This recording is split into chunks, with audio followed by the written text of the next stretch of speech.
স্খলিত শিথিল কামনার ভার বহিয়া বহিয়া ফিরি কত আর নিজ হাতে তুমি গেথে নিও হার ফেলো না আমারে ছড়ায়।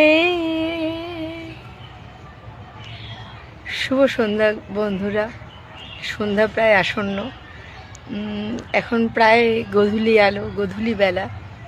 তো বসে আছি বাগানে, খুব ভালো লাগে নিজের সাথে একান্তে কিছু সময়। তোমরা কেমন আছো বলো আমায়। আর সন্ধ্যা হয়ে আসছে, পাখিরা তাদের নিজেদের বাসায় ফিরছে। আমরাও রাতের গভীর প্রশান্তির শান্তির ঘুমের দিকে ধীরে ধীরে এগিয়ে যাচ্ছি। আবার আশা রাখছি এক নতুন সূর্যোদয়ের, নতুন সূর্য উদয়ের স্বপ্ন নিয়ে আমরা সবাই শান্তির ঘুম ঘুমাবো। তো ভালো থেকো, অনেক শুভেচ্ছা রইল, অনেক ভালোবাসা রইল।